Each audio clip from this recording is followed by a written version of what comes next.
Cruise Control is your on-air automotive magazine. Go to cruisecontrolradio.com and like us on Facebook and follow us on Twitter.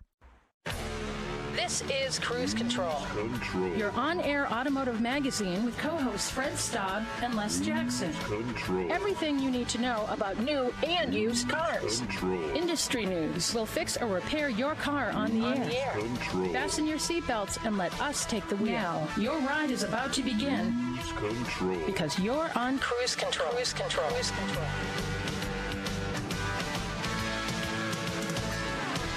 That's right. Hang on, everybody. I'm letting out the clutch. Welcome to Cruise Control, your on-air automotive magazine. We are off and rolling on another week. I'm Les Jackson. I'm Fred Staab. Coming up right there is Fred Staab. You know us, all of our longtime listeners, and I mean long time, 20 years or so. And you know what we're about up to, which is a whole lot of information. Yeah, that's right, Les. And we're going to start with an interesting story this week. Consumer Reports says it was able to drive a Tesla with no one in the driver's seat. They were able to fool the Autopilot system. We're going to talk about their findings. Okay, don't do this at home, folks. No, don't do this at home. Please don't do it. That's for sure. And yes, Mini is showing off its Oxford edition. That can get you behind the wheel for about $20,000, which is beginning to be really cheap for a new vehicle. Yeah, it sure is. We'll tell you about that. It's a great deal if you want to go out and have a fun vehicle to commute in or drive around in. Good deal. Subaru prices out its new Outback, but has to stop all U.S. production thanks to the chip shortage. We'll tell you about that. Go again. And chips may not be the only thing in short supply, so we'll tell you. Boy. And over at Cadillac, they've revealed the production version of the all-electric Lyric crossover. Cool vehicle.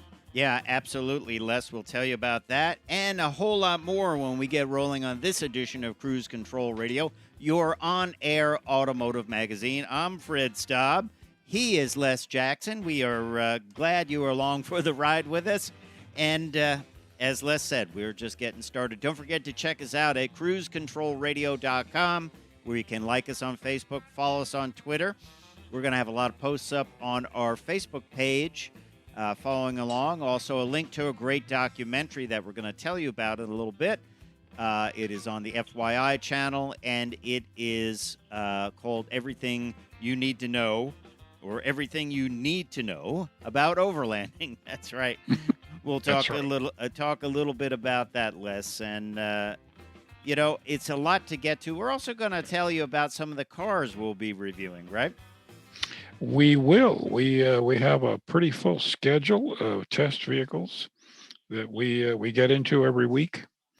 I'm starting off, for instance, next week with the Mini John Cooper edition, which is not the cheap Mini. No. Less expensive, I believe, is the way to put it. Less expensive, affordable. Yeah, yeah, available and affordable. Yeah, well, yeah. I'll tell you a little bit about some of the cars I'm getting involved with. When we come back on Cruise Control Radio, we'll also tell you about how Consumer Reports was able to fool the Tesla Autopilot system. So, important stuff. So stay tuned to Cruise Control, your on-air automotive magazine. We'll be right back. Cruise Control is live every Saturday from 10 a.m. to 12 noon Eastern on Facebook and YouTube. For the latest news on new models, automotive tech, industry insider interviews, and new vehicle reviews, tune in live starting at 10 a.m. Eastern every Saturday on YouTube and Facebook Live. Cruise Control. And welcome back to Cruise Control, your on-air automotive magazine. I'm Fred Staab. He is Les Jackson. We're glad you're along for the ride with us. We're going to tell you about this story, our leadoff story this hour. Tesla has somehow found a way to make the car drive itself. I'm saying Consumer Reports has made Teslas drive themselves. Yep. and not a good development, really. This came out on Thursday. They found they could easily get a 2020 Tesla Model Y to drive even with no one in the driver's seat, Les Jackson. This is scary. Yeah, it is. Well, let's talk a little bit about what they did. And, of course, there was an accident recently with a Tesla where they found people in the back seat, one person in the passenger seat, another person in the back seat. And I believe, did both die or one person died in that? I think one. Yeah. So Consumer Reports wanted to see, could this be done? Is there a way to defeat the safety systems that you would think would be built into this autopilot system in Teslas?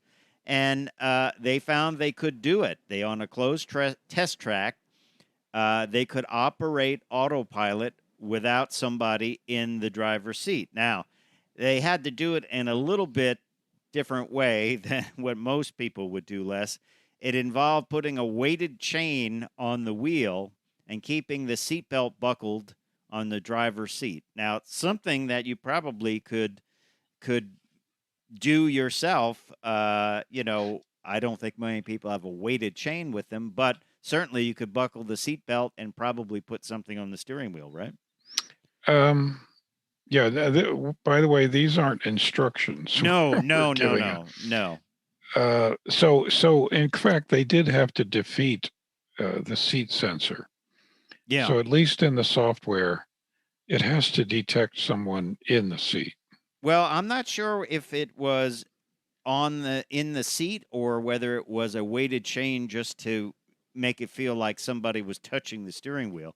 It's hard to say, but of course, Tesla says that that crash that we were just telling you about, where one person was killed, that the autopilot was not enabled. Tesla gets all of this data from every car every day back into their headquarters. Well, if the autopilot wasn't enabled, can you explain to me how the two people in the car got in the back seat and didn't turn it on?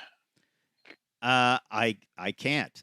I mean, can you be that whatever that you would say, oh, let's get in the back seat and not bother to turn on the autopilot, or better yet, pull the car over and put it in park? They could have not been wearing seatbelts and were just bounced to the back seat. Well, okay. It's just, I don't know. There are too many questions here. Mm-hmm. Well, let's get back to the Consumer Reports findings. In a statement on Thursday, Consumer Reports Senior Director of Auto Testing, Jake Fisher, said, "In our test, the system not only failed to make sure the driver was paying attention, it couldn't even tell if there was a driver there at all." And he said he had not encountered this with systems like Super Cruise from GM and other systems from BMW, Ford, and Subaru that use camera-based driver assistance systems to track movement of drivers' eyes and head position, that these were not present in Tesla. I know Jake Fisher well. I believe you do too. Yeah. He's the senior director of auto testing. Mm-hmm. He's a good engineer. Boy, I wish I had been there for that test. It would have been interesting, wouldn't it? I wouldn't want to be in the car, though. How about you? Well, I don't want to be in the car, but I certainly would like to observe it. Yeah, I agree. Well, of course, they're being looked into. The crash in Texas, that's where it took place, the crash that killed the one person, is being looked into. And a couple of members of Congress have written letters to NHTSA imploring the agency to conduct a thorough investigation of the accident and recommend corrective actions to prevent similar accidents. But the thing is, I mean, Elon Musk kind of gets away with it because he has many government contracts, and he, has so far gotten away with a lot of this stuff, hasn't he? Yeah, but people get away with stuff for a long time, and then the reckoning starts. Do you think it would have been different, let's say, had GM or Ford had a similar problem? much different. I think they would have approached it very seriously, very professionally. They would have said, this shouldn't have happened. Yeah. We will look into this and report back why. Well, when we come back, we're going to report on a very inexpensive version of the Mini, the Oxford edition. Something you might want to look into if you're looking at getting into a cool, sporty car. Check out the live show on our YouTube page, Cruise Control, Saturdays at 10 a.m. Eastern, live on YouTube. Cruise Control. And welcome back to Cruise Control. Les and Fred here at the wheel. We were talking before the break about the Mini Oxford edition, which, boy, is it a bargain. The more I look at it, the more I look at the price range, this thing is a good deal. Yeah, it really is a good deal, Les. And if you are looking for a performance-y small car to commute in that gets good mileage and has a great value, this might be the vehicle for you. Let's delve into it a little bit. They've done this in previous years, and now they have an updated and uprated version for 2022. We're into the 2022 model year, folks. It is really nicely equipped. It can be had, the two-door version can be had for $19,750. And it includes, here's the things it includes: leatherette upholstery, LED headlights with Union Jack rear tail lights. And it also includes an 8.8-inch touchscreen media display, a Sirius XM satellite radio with Apple CarPlay. I don't think they have Android Auto yet, and that's just because they're connected with BMW. Yeah, that's right. I was going to ask you if you knew, but I think you're right. Yeah. So you'll have to buy an Apple phone for that. But you look at the vehicle, also included 17-inch wheels with run-flat tires, exterior metallic paint choices. Don't cost any more in the Oxford edition, but in the Cooper hardtop, it would cost you $500. Dual zone automatic climate control. If you bought the Cooper hardtop, $500 more. Oxford edition, $0. An anthracite headliner would be an upgrade in the Cooper hardtop, not so in the Oxford edition. So you're getting a very well-equipped vehicle. You get a year of Sirius XM satellite radio standard with this. So the two-door comes in at $19,750. And the four-door comes in at $20,750. And I think it's a pretty slick little vehicle to have. Maybe you want a sporty second vehicle. Maybe you want a sporty car to commute in. It does come with front collision and lane departure warning. So the safety is there. And those cool Union Jack rear taillights. You've seen those, right? Those are cool. I really like, we're showing the pictures there. I really like the green one for some reason. Yeah, a lot of colors. I'd probably go with the red and black. I like the white top. Yeah. So you get the two-tone tops, and I'm sure you can get things like Union Jack mirrors and things to put on it. They're just dealer installed things, right? Yeah. You got to have stuff on it. I mean, a Mini isn't a Mini unless you've got the Union Jack or some other, kind of throwback. Now, this comes with a manual transmission for that price. Remember those? Is that where there's a thing on the floor? Yeah, there's more pedals. Oh dear. Yeah, there's more pedals than what you're used to. So, so what happens with this is if you want the 7-speed dual clutch transmission, the DCT, you have to pony up another $1,500. But still, that means this vehicle is well below the cost of many other vehicles, isn't it? And a lot more fun, I would say. They are fun. Um, they just it's a happy car. Yeah, it is a happy car. It Yeah. is a happy car. So there you have it. That is the Oxford edition from the folks over at Mini, and I think I like the price. I really do. What is this? They come with what, 3-cylinder engines? I believe is the standard now. Yeah, it's a 3-cylinder engine. Gets about 34 miles to the gallon. That's pretty good. It's good. That is good stuff. Good stuff. All right. Well, that is the Mini Oxford edition, and it's something to check out. Now, let's talk a little bit about Subaru. Subaru announced some pricing this week on their Outback models for 2022, and one of them, of course, is their upgraded Wilderness model, which that will come in at $36,995.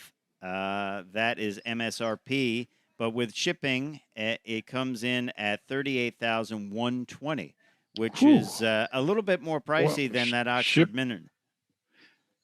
Well, the shipping is beginning to get serious. Yes, it. Yes, it is. Of course, you can't go to Japan and pick it up, but no, you can't. But let's talk about some of the other Outbacks. A pretty good deal for the base model. The base model is $26,945. That's before destination. 28 with destination. The limited model is $33,595, $34,720 with destination and delivery. So it gives you kind of an idea of the pricing on the Outback. Of course, the Outback is, I would call them the top of the range when it comes to Subarus, unless you're going to move into the Ascent and get into a full-size SUV, right? Well, that's right. And they're just, they run forever. Yeah, yeah. So that is some information from the folks over at Subaru. That's the good information.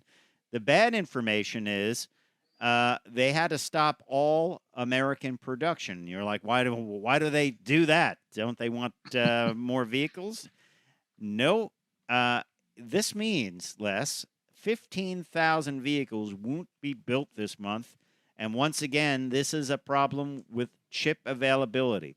And to take 15,000 vehicles out of the Subaru lineup is a big deal, isn't it? Well, it's imagine the losses. Just imagine. Yeah. Now, there's no way to tell when this chip problem is going to subside. I don't think anyone's really made any dent in the backlog of not having these chips, but this has closed the Lafayette, Indiana factory from now until the end of the month, and no date has been given when the factory will come back online. And this, of course, has led to high prices and lack of availability for vehicles. And we're seeing more people want new vehicles because they're coming out of the coronavirus situation. Yeah. Want to get out there, want to buy something new, and now they won't be able to buy it, right? I'll tell you, this past year and plus has been countless challenges. Yeah. For everybody and everything. Yeah, yeah. So anyway, that's the situation at Subaru. So we don't know what's going to go on there, but that's not the only shortage. The chip shortage is not the only shortage. And now there is a shortage of rubber. This is according to an article by Bloomberg that companies are grappling with shortages of rubber as well. And manufacturers like Ford and Stellantis and General Motors are starting to worry that the rubber supply is so down worldwide that they might run out of tires. That has happened in the past. Yeah, so it is the rubber industry. Thailand, by the way, is the world's biggest rubber producer and exporter and has struggled with persistently low prices for several years prior to the pandemic, leading to farmers to tap less trees and less availability of rubber. So we'll talk about that and more when we come back on Cruise Control Radio. Plenty more to go. We're also going to talk about Cadillac revealing its lyrics, so stay tuned.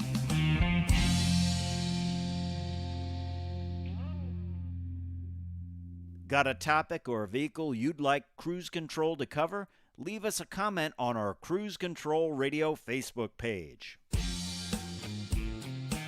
Cruise Control.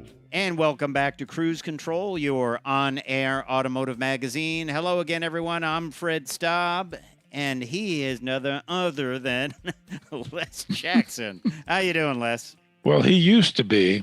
Yeah. So we are taking you on a ride around the automotive industry on Cruise Control. So don't forget, check us out at cruisecontrolradio.com, where you can like us on Facebook, follow us on Twitter. It's all there, cruisecontrolradio.com. This week, Cadillac officially revealed their lyric. You and I have talked a lot about this vehicle, and we have even had guests on about it. And it was a very futuristic prototype, and many people would have thought it would be watered down. Elements of it would be removed, but not so, Les Jackson. It was revealed this week at the Shanghai Auto Show, and many of the stylish elements, including the front grille, which is a projected design and very fancy lighting, has been maintained. They've basically added door handles and side view mirrors, and that's it. Well, Cadillac is kind of going back to what they used to be in the 1950s and 40s, and 30s, of a huge, super high-end, was considered the best. Yeah, high-end, high technology, and that's what they have been thinking about and being. That's what they want to be.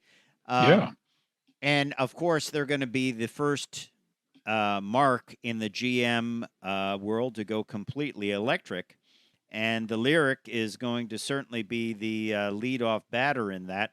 Even, by the way, the charging door is what I would call trick. It doesn't just pop out on a hinge like a gas door. It comes out and moves down, which is the whole thing is just so. It's almost like in a futuristic movie. Yeah, it is. It is like a car from the future. Now, the one thing they have changed is it is no longer 2+2 seating. So when it was first shown, it was 4 bucket seats, which I think is really cool, with a console going all the way back. And there have been other 2+2 cars, but frankly, most times they end up becoming rear bench seats because they figure more people would like that center seat. And that's exactly what has happened here to the Lyric. But other than that, I'm excited. What do I always say about electric cars, Les? I like to see a grille, right? Because the grille is the face of the car. And the designers at Cadillac have not only just put a piece of black plastic there or a fake grille, they have used it as a design element with lots of LED lights. I would not want to damage it because I'm sure it would be very expensive. Oh, it's only a couple $1,000s. Yes, it may even be more than that. Who knows? But we'll have to find out when they start crash testing these. But it is, really using that space to the advantage, and it's going to have all different patterns when it comes on and different lights and things like that. I think it's a very futuristic vehicle. I think it's one of the best-looking vehicles to come out of the Cadillac brand in a long time. Out of GM in general, in the sense that, and I don't mean this as a severe criticism, that there's always kind of a generic GM look. Play it safe. Yeah. And this is, a departure. Yeah, definitely a departure for the folks over at GM and maybe a harbinger of things to come. I mean, I would also argue that the C8 Corvette was a departure Right. and a big, so um, I think we're seeing this a lot. I mean, I was just in a Toyota Camry, and that noticeably for years now has been a lot more exciting. And people want exciting. They want styling. They want things to stand out. They don't want jelly bean anymore, do they? Exactly. So It's the biggest complaint you get from everybody you know, or we do anyway. I'm sure other people, well, they all look the same. I want something different. yeah, exactly. Exactly. Hey, you're listening to Cruise Control. I'm Fred Staab. He is Les Jackson. We are glad you're along for the ride. Don't forget to check us out at cruisecontrolradio.com, where you can like us on Facebook and follow us on Twitter. Got a lot going on our Facebook page. Some of the stories we're talking about, we got pictures up there you can check out. So head on over to the Cruise Control Facebook page. We're glad you're along for the ride with us. A lot more to get to, Les. Some sad news if you own a Kia. If you own certain Kias, two of their most popular models, you might need new engines. That's sad news. It would be unsettling news if you are driving a 2020 or 2021 model year Kia Soul or Seltos powered by the base 2-liter naturally aspirated 4-cylinder. Then NHTSA, the National Highway Traffic Safety Administration, has issued a recall for these vehicles that is coordinated with the automaker. It's a total of 147,249 vehicles that could potentially have an engine fire. And the problem is traced back to when these crossovers were manufactured, because the supplier did not properly heat treat the piston oil rings, and this could result in engine damage in turn, which might cause a loss of power, thereby increasing the chances of a crash. There's also a potential fire risk, as oil could leak into the nearby exhaust components and ignite. Not good news if you bought a new vehicle and you need a new engine, right?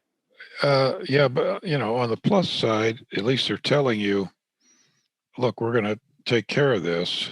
Wouldn't you just want a new vehicle? I would. Well, if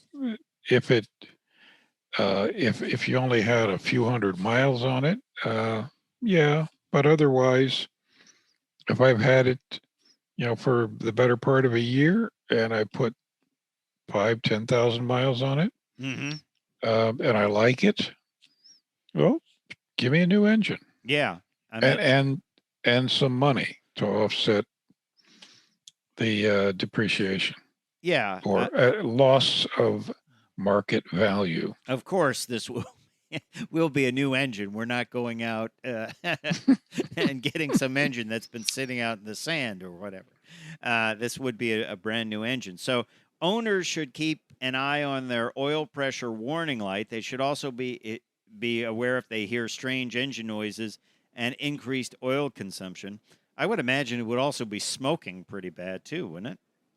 I would think so. Plus, the engine itself, if it starts running really, really hot, it's going to go into limp home mode. Yeah, exactly.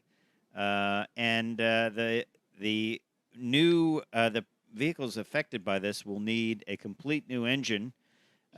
During the inspection, a Kia technician will determine if the Soul or the Seltos has a faulty engine. If they're given the all clear, new software designed to better monitor the problem will be installed.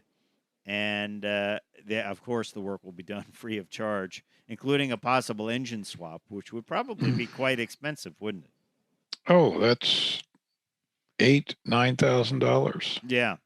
It probably wouldn't pay to do this on one of these vehicles if you bought a $25,000 base model Kia. And the interesting thing is these are the base engines, so some of these might be the base models. The Soul might be $22,000. You're not going to spend $10,000 on a $22,000 car, it might be worth more in parts if you were doing it yourself, right?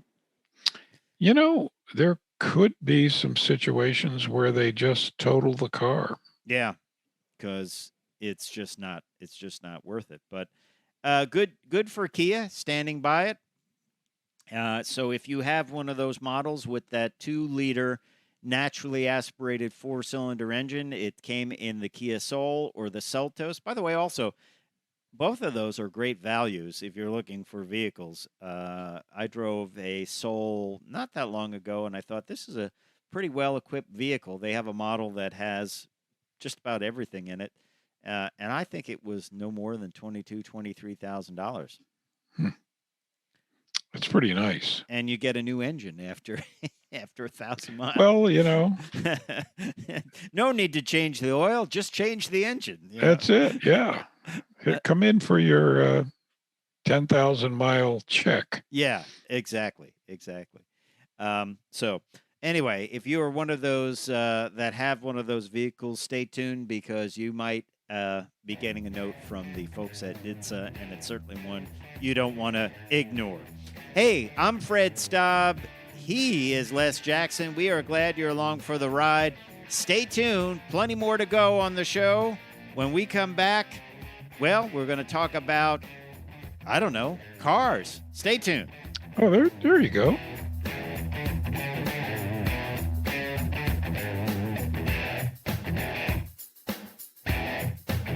Get even more automotive content from Cruise Control. Head over to our Cruise Control YouTube page and subscribe. Cruise Control. Welcome back to Cruise Control. I'm Les. He's Fred. And we're going to talk about the new colors that are coming in for Corvette. Because if you thought you were going to get one this year, well, you're not, because they shut down production. Yeah. For a while. That seems to be there's one of them, Amplify Orange, Caffeine. Don't like caffeine. No, brown cars are never big, are they? It takes a special shape of car in brown to look good. Hypersonic gray looks okay, though. It looks good. Yeah. Well, a lot of people, it seems like people are waiting and they're looking at their numbers and when they will get built. Some people that ordered 2020 Corvettes got bumped over to the 2021 model year. Probably some people that ordered a 2021 will get bumped over to the 2022 model year. So I guess you just have to kind of roll with the changes there, don't you? You do. I was just listening to that song this morning. So what happens if you have to wait and you have to choose your color? Yeah, you might get some new choices. You might. Right now, these. though, the 2022, you can get gray metallic and that Amplify Orange. Now, personally, everyone knows I hate orange. Orange cars look like German furnaces. All furnaces in Germany are painted what they call industrial orange. Why? Is that a rule? So it's hot no, or it's something? it's a tradition. I don't know. Okay, I thought it was like a safety rule or something. But you're not a fan of this one called Caffeine, are you? I like the color. I just don't like it on a car. Yeah. It just doesn't come out. Mm-hmm. Well, these were all revealed at the 2021 National Corvette Museum celebration, which seems a little early. Doesn't that typically take place after Carlisle?